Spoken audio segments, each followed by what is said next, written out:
शैलेंद्र कुमार जी। राधे राधे। महाराज जी, आपके चरणों में कोटिशः चरण वंदन। महाराज जी, मैं विगत साल भर से आपका अमृतमय वचन सुन रहा हूँ और तात्कालिक समस्याओं का समाधान भी प्राप्त कर लेता हूँ। मेरा प्रश्न यह है कि मैं एक दिव्यांग और अधम व्यक्ति हूँ। मुझे तो एहसास है कि पिछले जन्मों का गलत कर्मों की वजह से ये गति प्राप्त हुई है। महाराज जी, समाज में हम जैसे लोगों को कुछ अलग तरह देखा भी जाता है, परंतु क्या श्री जी हम जैसे अपंग देखो, अधम ये लोगों बात को तो पहले यही समझो कि समाज में कोई तुम्हें क्या किसी को आदर से नहीं देखता। काम बनना है तो हाथ जोड़ करके प्रणाम करता है, काम नहीं बनना है तो सब अंगूठे में एक दूसरे को रखते हैं। ये तो हे भाव छोड़ ही दो। और जो अच्छी दृष्टि से देखता है वो सबको देखता है, वो पशु पक्षी को भी भाव से ही देखता है। तो दृष्टि तो है ही नहीं समाज में ना। भगवत दृष्टि जब तक नहीं आएगी तब तक वो, अब राक्षसी दृष्टि है। देखो ना, जीवों के प्रति कैसे देखते हैं, पशु पक्षियों को भून के खाना, काट के खाना, उबाल के खाना। माताओं बहनों की तरफ कैसे देखते हैं, दूसरे के धन की तरफ। इनसे तुम चाहते हो कि तुम्हें प्यार से देखें। हर वो अपने को प्यार से नहीं देखते, वो अपने को नाश के मार्ग में ले जा रहे, तुम्हें क्या देखेंगे। पहली तो कमजोरी अपनी छोड़ो। हमारे अंगहीन है तो क्या हुआ, हमारे प्रभु हैं, हम प्रभु के अंश हैं। हमें ये गाड़ी मिली है पूर्व कर्मानुसार, ठीक है भाई, थोड़ा अंग इधर उधर, लेकिन दिमाग काम कर रहा है, अभी जबान काम कर रही है। राधा राधा राधा राधा, प्रभु का नाम ले रहे हैं हम। ऐसा नहीं, हमारे प्रभु में बड़ी सामर्थ्य है। ये विचार ही नहीं करना चाहिए। अष्टावक्र जी महामुनि हैं, 8 जगह से टेढ़े थे। अष्टावक 8 जगह से टेढ़े, और जनक जी की सभा में उनका गुरु पद पर अभिषेक हुआ। जनक जी के गुरु अष्टावक्र जी। ये थोड़ी कि शरीर सर्वांग है, सुंदर है तो तुम जगत बंधनी हो गए। जेल में पड़े बड़े सुंदर और शरीर स्वस्थ वाले, नहीं पड़े तो नालियों में पड़े शराब पिए इधर उधर, कोई खास बात नहीं। ये हम आपके उत्साह वर्धन के लिए कह रहे हैं और सत्य विषय कह रहे हैं। ये तो कभी कमजोर समझना ही नहीं चाहिए कि हमारा अंग खराब है या हमारे धन नहीं है या हमारा रूप ठीक नहीं है तो हम समाज का सम्मान प्राप्त करने थोड़ी निकले हैं। मानव देह का उद्देश्य अपने कर्तव्य को कर्म करते हुए भगवान समर्पित करके भगवान की प्राप्ति करना। और जा पर कृपा राम की होई, ता पर कृपा करे सब कोई।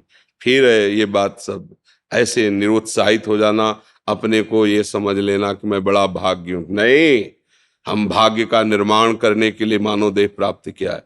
ठीक है, हमारे हाथ पैर नहीं काम करते हैं, लेकिन हमारी जबान अभी काम कर रही भगवान की कृपा से। तो राम राम, कृष्ण कृष्ण, हरि हरि, राधा राधा, आप जगत पावन बन जाएंगे, जगत को मंगल करने वाले। ये भगवान के अंश में कोई फर्क है क्या, जो हम में वही आप में है। शरीरों का, अब हमारी किडनी खराब है तो हमको ये देखना है क्या, गाड़ी है जिस काम के लिए मिली वहां तक हमें पहुंचाना है, और इसके लिए हमें कोई धन की जरूरत नहीं, कोई विशेष प्रयास की जरूरत नहीं। हमें राधा राधा राधा राधा। अब तो और दैन्य भाव से भजन होगा कि प्रभु मैं तो किसी काम का नहीं, मुझे स्वीकार कर लो ना। पर ये शब्द जो है, जो आप कह रहे हो कि समाज हमें सम्मान, समाज, भैया इस समाज को समझो।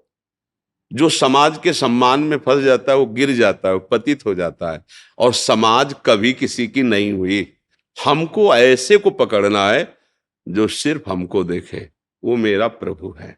प्रभु को जो प्यार करते हैं उनको ऐसा थोड़ी लगता है कि प्रभु सबके हैं, सबको प्यार करते हैं। प्यार एक, उसको लगता है हर समय मेरे साथ रहते हैं, मुझे दुलार करते हैं। भगवान सब रूपों में है, आप जैसे भाव से कहेंगे आपको। पर जब अनुभव में आते हैं तो अपने अनुभव आते हैं, अपनी प्रियाजू, अपने लालजू, वही हैं जो आपको प्यार, और उन्हीं के प्यार से सब प्यार बन जाएंगे। सब प्यार करें, उनसे विमुख हो तो किस काम का यार। और सब हमें गाली दे, भगवान हमें प्यार करे। तो आज हम जो गीत गाते हैं तो उन्हीं महापुरुषों के गाते हैं जिन्होंने भगवान को प्यार किया, भगवान ने जिनको प्यार किया है। संसार ने क्या किया नरसिंह मेहता के साथ, मीरा जी के साथ, बड़े बड़े भक्तों के चरित्रों के साथ। जहां फूल चढ़ाए जाते हैं वहां उड़िया बाबा के माथे पे गड़ासा चलाए। संसार जहां सूली पे टांग दिया है, नहीं टांग, क्या क्या आप चरित्र दे। तो इस समाज से तुम चाहो सम्मान, ये भैया किसी को सम्मान नहीं, अपने स्वार्थ का सम्मान है। सच्चाई से समझ लोगे ना, तब तुम्हें सम्मान मिलने लगेगा। जब ऊंचाई पर पहुंचोगे अध्यात्म की, तो आपकी बात और आपका सानिध्य ऐसे करवा ही देगा, ये करवा। अब हम भजन में न लगे और सोचे कि शरीर स्वस्थ हो तो सम्मान। कितने दिन कितने दिन रहेगा?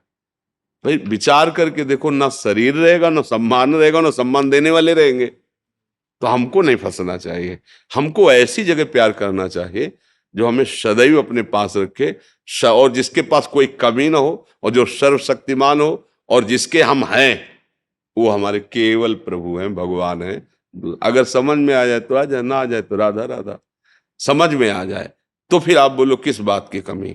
मूकम करोति वाचालम पंगुम लंघयते गिरिम यत कृपातम हम वंदे परमानंद माधवम।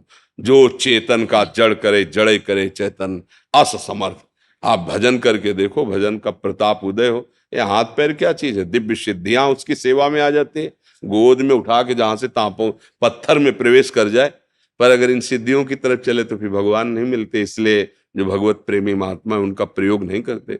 नाम जप करो भैया, और उत्साह से। भगवान के बच्चा हो, भगवान के अंश हो। शरीरों का क्या, जिनके स्वस्थ हैं 2 मिनट में एक्सीडेंट हुआ, फैल गए रोड में, इन शरीरों का कोई अभिमान? किस बात का अभिमान? एक झटके में खत्म हो जाने वाला शरीर है।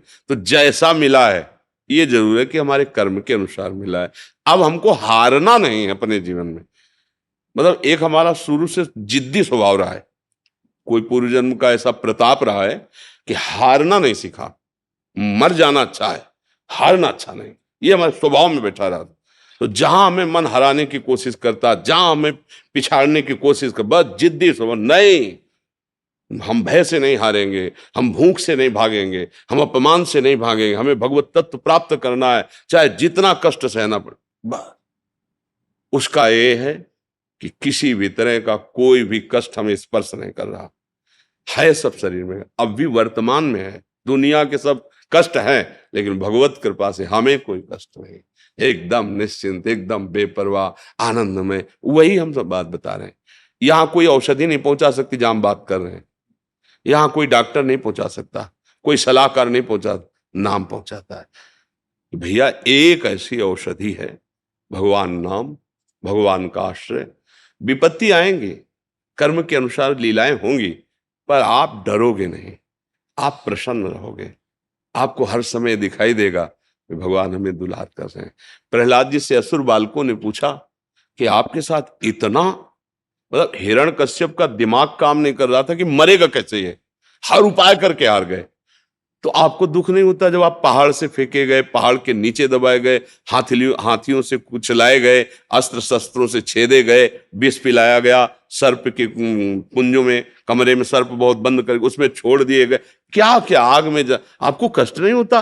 तो प्रहलाद जी ने कहा, हम देखते हैं कि हमारे हरि हमको गोद में लिए हैं, हमें कोई पीड़ा नहीं, कोई कष्ट। 5 वर्ष के हैं प्रहलाद जी, पर भगवद आश्रय है और भजन है तो त्रिभुवन का स्वामी है। हिरण्यकश्यप इतना बाल भी बांका नहीं कर पाया। हम उन भगवान के उस भजन में लगे जहां ऐसी भारी विपत्तियों का जाल बिछा देने पर भी प्रहलाद जी कहे, मुझे कोई कष्ट नहीं है, मुझे मेरे ऊपर भगवान की बड़ी कृपा है। और जब वो प्रहार ही करना चाहा तो भगवान खंभा फाड़ के प्रकट हो गए। नहीं हो गए? और ऐसा भयंकर रूप कि कहीं पढ़ा लिखा नहीं गया था कि भगवान का ऐसा रूप है। बड़े सुंदर भगवान है, लेकिन क्रोध आवेश में नरसिंह अवतार धारण किया। कांप रहे थे बड़े बड़े लोकपाल। वो भगवान हमारे लिए ही तो क्रोध धारण किए थे, भक्त के लिए ही तो धारण किए थे। बस भगवान का आश्रय और नाम जप, यही भक्ति का स्वरूप है। अगर हम भगवान का नाम ले आज से, ये सब कमजोरी मिट जाएगी। आप दिव्य हैं, भगवान के अंश हैं। शरीर को लेकर आप इस बात में निराश हो, जीवन व्यर्थ चला जाए, बिल्कुल नहीं, ऐसा नहीं।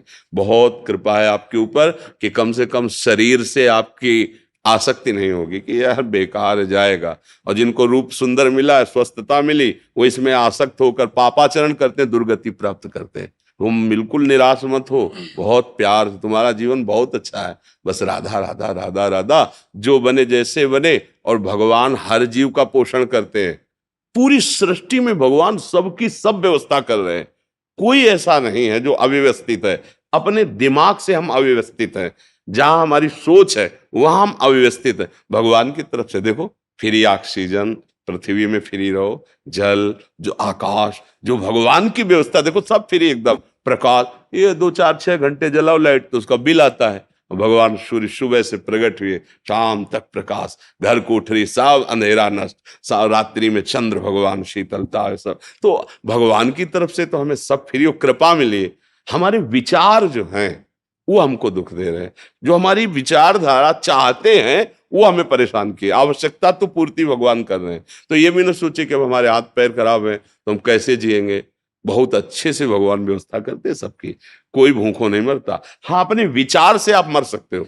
अगर आपके आचरण ठीक नहीं, आप गंदे विचारधारा वाले हो, अगर आप भगवान के आश्रित हो जाओ भगवान के, तो ये हमारा विश्वास है कि कहीं से भी हो आपको भोजन मिल जाएगा। केवल भगवान के आश्रित हो, वो व्यवस्था कर देंगे। अगर किसी और का आश्रय लिए हो तो भूखे रह सकते हो।